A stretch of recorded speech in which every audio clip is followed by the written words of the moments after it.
আমার মনে হচ্ছে বা সবাই আসলে বুঝতেই পারছে যে আপনাদের জান্নাতের টিকিট বিক্রির প্রসঙ্গেই তারেক রহমান সাহেব সম্ভবত কথাগুলো বলেছেন। আপনাদের টিকিট বিক্রি প্রজেক্ট কি চালু আছে না বন্ধ এখন? জি, ধন্যবাদ আপনাকে এবং সহ আলোচক বৃন্দ এবং যারা শুনছেন যমুনা টেলিভিশনের আজকের এই টক শোতে সবাইকে আমি স্বাগত জানাচ্ছি, ধন্যবাদ জানাচ্ছি আপনাকে। আসলে টিকিট কিনছেন কিনা আপনারা কেউ? আমরা তো বিক্রি করলে কাস্টমার হিসেবে আপনাদের তো কারো কেনার কথা, পেয়েছেন কিনা বা আপনার কাছে বিক্রি হয়েছে কিনা? যদি হয়তো তাহলে হয়তো বলতে পারতেন। আমি তো দেখতেছি এখন বিএনপির অনেকে টিকিট বিক্রি করতেছে, দানের শীষে ভোট দিলে জান্নাত পাওয়া যাবে, এবং যদি দানের শীষে ভোট না দেয় তাহলে আল্লাহর লানত নেমে আসবে, এরকম ভিডিও তো ভাইরাল হচ্ছে। তো ওগুলো নিয়ে কিছু বললে তারেক রহমান আমাদের ভালো লাগতো। আর যেহেতু এখন বেগম জিয়া, খালেদা জিয়া 3 বারের প্রধানমন্ত্রী, দেশের দেশপ্রেমিক এবং ঐক্যের প্রতীক আমরা মনে করি, অসুস্থ, আমরা এই জন্য খুব বেশি পারস্পরিক আক্রোশ বা এরকম আলোচনা যেতে চাচ্ছি না। আমরা মনে করি আলোচনা এখন হওয়া উচিত মানে ফরওয়ার্ডিং, সামনের দিকে আমরা কিভাবে যেতে পারি কর্মসূচি এবং পলিসিগত দিক থেকে।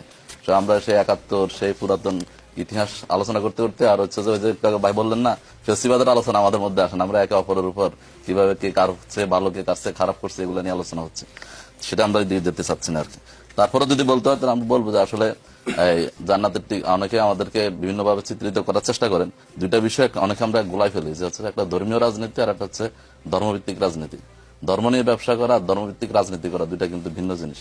সেটাকে আমরা বুঝতে না পেরে আমরা অনেক সময় মানে হচ্ছে আমি রাজনীতিকে একরকম ভাবে দেখতে চাচ্ছি, কিন্তু আদর্শিক দিক থেকে, গঠনগত দিক থেকে, বিশ্বাসের দিক থেকে দুইটা রাজনীতি দুই ধরনের।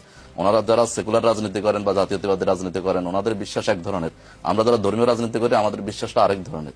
আমরা মনে করি, আমি ওই দিনও একটা আলোচনায় বলছিলাম, আমরা মনে করি আমার এই রাজনীতিটা আমার ইবাদত, কারণ আমার Islam is the complete code of life, ইন্নাদ্দিন ইনদাল্লাহ ইসলাম। ইসলাম হচ্ছে একটা পরিপূর্ণ জীবন ব্যবস্থা।